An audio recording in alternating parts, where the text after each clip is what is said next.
राधे कृष्ण दोस्तों, आज की कहानी ब्रजभूमि वृंदावन की है। श्री वृंदावन की ब्रजभूमि में रहने वाला चंदन अपने माँ बाप का इकलौता बेटा था।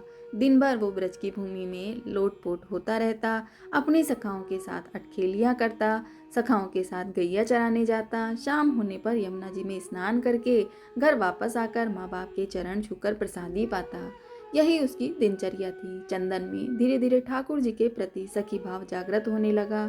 अब वह ठाकुर जी की सखियों की तरह चलता, कभी कभी सर पर चुनरी ओढ़ता और कभी आंखों में काजल लगा लेता। एक दिन उसके मामा, जो कि बनारस शहर में रहने वाले थे, वृंदावन आए। जब उन्होंने चंदन को सखी भाव में देखा तो हैरान होकर चंदन की माँ से बोले कि चंदन तो आपका इकलौता बेटा है, इसको थोड़ा पढ़ा लिखा लो ताकि वह कुछ काबिल बन सके। चंदन के माता पिता उसके मामा की बात सुनकर सोचने लगे कि हाँ, कह तो यह ठीक ही रहा है, और उन्होंने चंदन को उसके मामा के साथ शहर में पढ़ने के लिए भेज दिया। शहर में पहले तो चंदन का मन ही नहीं लगा, लेकिन धीरे धीरे उसका मन वहाँ लग गया और बड़े अच्छे से पढ़ाई करने लगा। चंदन अब बड़ा होने लगा, चाहे शहर में रहकर वहाँ रच बस गया था, लेकिन उसके अंदर ब्रजरस का रस कूट कूट कर उसके प्रत्येक रोम रोम में बसा हुआ था, जो कि उसको कभी भी ब्रज से दूरी महसूस नहीं कराता। इसलिए वह अपने आप को वहाँ अकेला नहीं समझता, क्योंकि वह अपने अंदर ही पूरे आनंद में रहता था। चंदन की कक्षा में एक छात्रा उसकी सखा बन गई, जिसका नाम ललिता था। ललिता के माता पिता का बचपन में ही स्वर्गवास हो चुका था। वह अपने नाना नानी के साथ रहती थी। वह बहुत ही सीधी सादी लड़की थी। चंदन और ललिता की खूब बनती थी। स्कूल खत्म होने पर दोनों इकट्ठे ही आगे की पढ़ाई के लिए कॉलेज में प्रवेश हुए। वहाँ पर इकट्ठे पढ़े। चंदन की पढ़ाई अब खत्म हो चुकी थी। वह अपने घर वृंदावन धाम जाने के लिए तैयार हुआ तो उसने ललिता को कहा, क्या तुम मेरे साथ वृंदावन धाम चलोगी? तो ललिता ने अपने नाना नानी की आज्ञा लेकर चंदन के साथ जाना स्वीकार कर लिया। जब चंदन अपने मामा जी से विदा लेकर वृंदावन धाम पहुंचा तो वृंदावन में कदम रखते ही चंदन के हाव भाव बदल से गए। वह तो एकदम से सखी भाव में आ गया। उसकी चाल नर से नारी जैसी हो गई। वह अपनी कमर में हाथ रखकर चलने लगा। अचानक से उसकी चाल में आए परिवर्तन को देखकर ललिता हैरान होकर उसको देखती रही, लेकिन वह बोली कुछ नहीं। अब चंदन अपने घर भी पहुंच चुका था।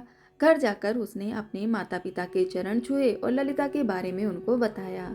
ललिता की सुंदरता और सादगी को देखकर चंदन के माता पिता भी बहुत प्रसन्न हुए। काफी दिन हो चुके थे ललिता को वृंदावन आए हुए। तो जब उसने चंदन से जाने की आज्ञा मांगी तो चंदन ने अचानक से उसको कहा कि क्या तुम मेरी जीवन संगिनी बनोगी? अचानक से यह सुनकर ललिता घबरा और लज्जा सी गई। उसने मुस्कुराकर हाँ में हामी भर दी। अब उन दोनों की शादी बड़ी धूमधाम से संपन्न हो गई, लेकिन ललिता को कभी कभी चंदन का व्यवहार अजीब सा लगता था। चंदन कभी कभी अपनी आंखों में काजल लगाकर, सर पर चुनरी ओढ़कर, कमर पर हाथ रखकर न जाने कौन सा नृत्य करता रहता और किसको रिझाता रहता। ललिता को यह सब समझ नहीं आता। एक दिन उसने पूछा कि आप कभी कभी ऐसा रूप क्यों धारण कर लेते हो? तो चंदन मुस्कुराकर उसकी तरफ देखने लगा और तभी उसने मन में कुछ निश्चय किया और कहा कि प्रिय, तुम सुबह तैयार हो जाना, मुझे तुम्हें कहीं पर लेकर जाना है। ललिता को कुछ समझ नहीं आया, लेकिन पति की आज्ञा को मानकर वह जल्दी सुबह उठकर तैयार हो गई। चंदन उसको बरसाना धाम ले गया और किशोरी जी के निज महल में जाकर अपने पाँव में घुंघरू बांधकर, आंखों में काजल लगाकर, कमर पर चुनरी बांधकर नृत्य करना शुरू कर दिया। ललिता उसको देखकर हैरान हो रही थी कि अचानक से चंदन को क्या हो गया है। वह तो बस अपनी धुन में किशोरी जी के आगे नृत्य कर रहा था। उसका नृत्य इतना मंत्र मुग्ध करने वाला था कि वहां पर आए सभी भक्तजन ठिठक कर उसके नृत्य का आनंद ले रहे थे। बाहर से कभी कभी पवन का एक झोंका आकर चंदन के नृत्य का आनंद ले जाता और कभी कभी सूरज की किरणें अंदर आकर चंदन के पैरों में बसते नुपुर से निकली राधे राधे की ध्वनि को सुनकर आनंदित हो जाती। जब चंदन थोड़ा शांत हुआ तो उसने ललिता को बताया कि यह हमारी लाडली जी सरकार हैं, इनको नमन करो। ललिता को तब भी कुछ समझ न आया। वह अभी भी असमंजस्य में थी। किशोरी जी को प्रणाम करके वह वापस वृंदावन आ गए। दूसरी ओर उसी शाम ठाकुर जी और किशोरी जी यमुना जी में नौका विहार करने के लिए निकले। नौका बहुत ही सुंदर तरीके से सजी हुई थी। नौका में चारों ओर कमल और मोगरे के फूल लगे हुए थे। नौका में ठाकुर जी और किशोरी जू आमने सामने बैठकर एक दूसरे के रूप रस का पान कर रहे थे और उनके पीछे बैठी एक सखी हाथ में पतवार को लिए नौका को चला रही थी। तभी अचानक से सखी के हाथ से पतवार छूटकर यमुना में चली गई और वो घबरा सी गई और घबराहट के कारण वह अपने पैरों के नाखून से नौका की भूमि को कुदेरने लगी। तभी अचानक से ठाकुर जी का ध्यान पीछे बैठी सखी पर पड़ा और बोले, अरे सखी, इतनी घबराई हुई क्यों हो? उसने हाथ जोड़कर बड़ी विनम्रता से कहा, कन्हैया, मेरी पतवार यमुना जी में गिर गई है। तो ठाकुर जी मुस्कुराकर बोले, इसमें घबराने की क्या बात है? और आंखों ही आंखों में उन्होंने किशोरी जी को इशारा किया। अब एक तरफ से किशोरी जी और दूसरी तरफ से ठाकुर जी ने अपने हाथ को यमुना जी में डाल दिया और वह दोनों अपने हाथों को पतवार की तरह चलाने लगे।